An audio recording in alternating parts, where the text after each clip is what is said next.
Electrical వెహికల్స్ని ఈ రాష్ట్రంలో ఆర్టీసీ డీజిల్ బస్సుల స్థానంలో ఎలక్ట్రిక్ వెహికల్స్ చేస్తున్నాం అనే ఒక ముసుగులో ఆర్టీసీని ప్రైవేటీకరించే అజెండాతోని ఈ ప్రభుత్వం ముందుకు పోతుందనేది బీఆర్ఎస్ పార్టీ యొక్క అభిప్రాయం. దీన్ని తీవ్రంగా ఖండిస్తూ దీంట్లో కొన్ని నిజాలు రాష్ట్ర ప్రజలకు మీ ద్వారా తెలియజేయాలని కోరుకుంటా ఉన్నాం.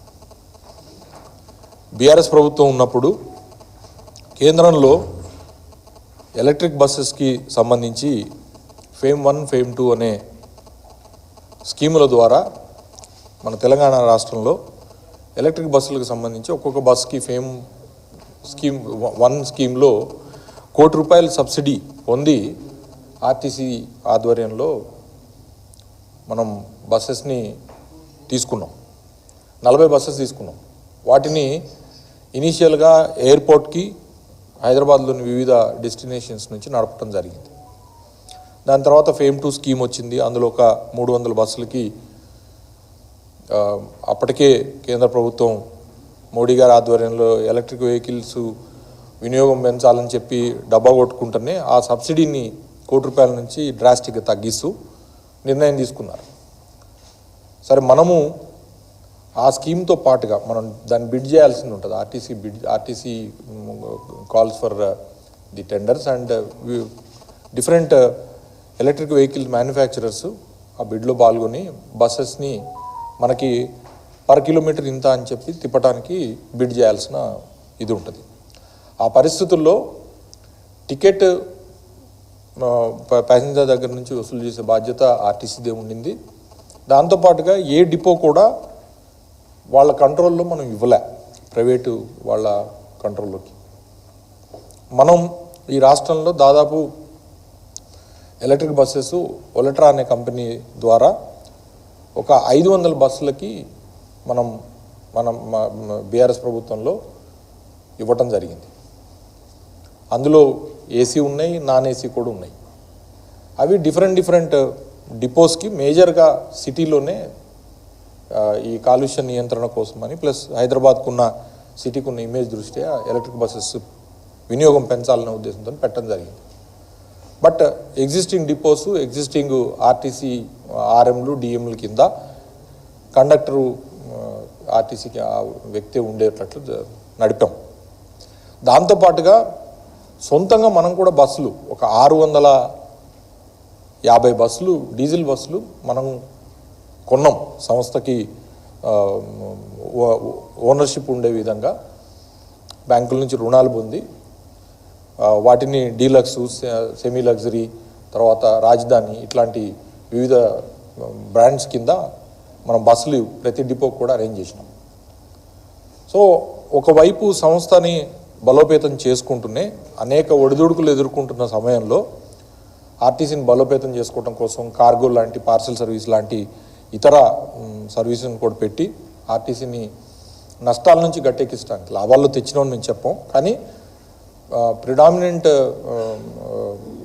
Effort has been made to bring RTC from huge losses to profits. సరే, ప్రభుత్వం మారింది. ప్రభుత్వం రావడానికి కాంగ్రెస్ పార్టీ చేసిన అనేక వాగ్దానాలు లేదా వాళ్ళ యొక్క హామీలు, 420 హామీల్లో ఆర్టీసీకి సంబంధించిన కూడా అనేక విషయాలు ఉన్నాయి. మేము ప్రభుత్వంలో ఉన్నప్పుడు చివరి అసెంబ్లీ సమావేశాల్లో కూడా నేను మంత్రిగా ఉండి విలీన ప్రక్రియకు సంబంధించి కూడా బిల్లు పాస్ చేయడం కూడా జరిగింది. ఆర్టీసీలో పనిచేస్తున్న ఉద్యోగస్తులందరినీ కూడా ప్రభుత్వ ఉద్యోగులకు పరిగణిస్తూ కూడా విలీనం చేసి కూడా దానికి డేట్ ఆఫ్ అపాయింట్మెంట్ ఒక్కటే గవర్నర్ గారి దగ్గర ఆగి ఉండింది. సో విలీన ప్రక్రియ కూడా పూర్తి చేసినాం. ఇవాళ 1 సంవత్సరం రోజులైంది ప్రభుత్వం ఏర్పడి, మోర్ దెన్ ఏ ఇయర్. వచ్చినప్పటి నుంచి మనం ప్రకటనలు చూస్తూనే ఉన్నాం. మన ట్రాన్స్పోర్ట్ మినిస్టర్ గారు రకరకాల ప్రకటనలు. ఒకటేమో అసెంబ్లీలో చట్టం రూపొందాల్చిన విలీన ప్రక్రియని ఇంకా కమిటీల రూపంలో, కమిటీ నివేదికల రూపంలో తాత్సారం చేస్తూనే మధ్యలో అనేక ప్రకటనలు కూడా చేశారు. మేము ఆర్టీసీలో ఉద్యోగాలు నింపుతున్నాము, ఉద్యోగ నియామకాల కోసం అని చెప్పి 3035 ఉద్యోగాలు, డ్రైవర్లు లేదా క్లీనర్లు, లేకపోతే డిపో మేనేజర్లు, లేకపోతే తార్నాకలో ఉన్న హాస్పిటల్లో డాక్టర్లు, లేదా పారామెడికల్ స్టాఫ్, నర్సులు, వాళ్ళ కోసం నియామకాల కోసం కూడా చెప్పారు. అవన్నీ కూడా ప్రస్తుతం అటకెక్కించి ఉన్న డిపోల్ని, ఇవాళ ఆర్టీసీ డిపోల్ని ప్రైవేటీకరణ చేసే కార్యక్రమాన్ని వరంగల్ డిపో ద్వారా స్టార్ట్ చేశారు.